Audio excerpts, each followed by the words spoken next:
सुनो, मुझे ना 10,000 रुपये चाहिए। क्यों? मुझे एक ड्रेस लेनी है। मेरे पास तुम्हारे लिए पैसे नहीं है। क्यों? क्यों क्या? कमाता मैं हूं, मैं अपने पैसे तुम्हें क्यों दूं? बीवी हूं मैं तुम्हारी, हक है मेरा तुम्हारे पैसों पर। मेरे पैसों पर हक सिर्फ मेरा है। अगर तुम्हें कुछ चाहिए तो खुद कमाओ और खुद खरीदो। ये क्या बोल रहे हो तुम? क्या हो गया तुम्हें? कुछ नहीं। मजाक कर रहे हो ना? नहीं। तो फिर शादी क्यों की तुमने मुझसे? शादी का मतलब ये नहीं है कि मैं तुम्हारा एटीएम बन जाऊं। तुम मेरे हस्बैंड हो तो मुझे पैसे देने से कैसे मना कर सकते हो? जैसे तुम मेरी माँ को मना कर सकती हो। ये क्या बोल रहे हो तुम?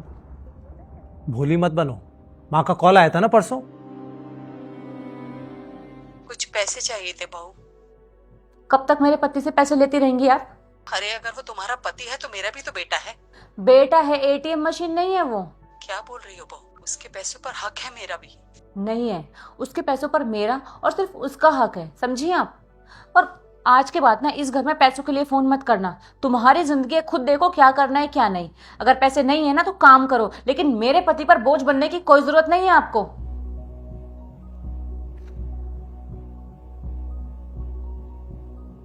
मैं तुमसे वही बोल रहा हूं जो तुमने माँ को कहा था। अगर तुम्हें पैसे चाहिए तो खुद कमाओ, मुझ पर बोझ मत बनो।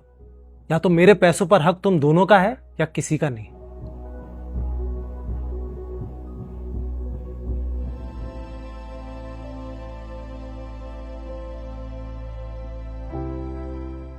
दे दो मम्मी को पैसे। क्यों? मुझे अपनी गलती रियलाइज हो गई। बड़ी जल्दी रियलाइज हो गया तुम्हें।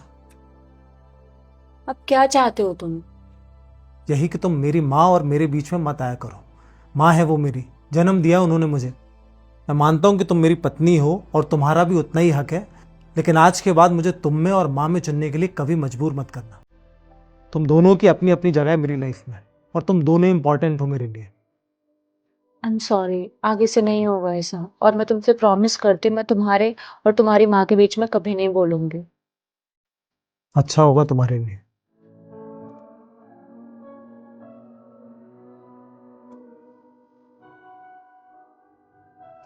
इधर देखो, ये 15,000 है। अपनी ड्रेस ले लेना और बाकी माँ को भेज देना, और उनसे सॉरी बोल देना। Thank you. अब खाना मिल सकता है? मुझे बहुत तेज भूख लगी है। अभी बना कर लाती हूँ।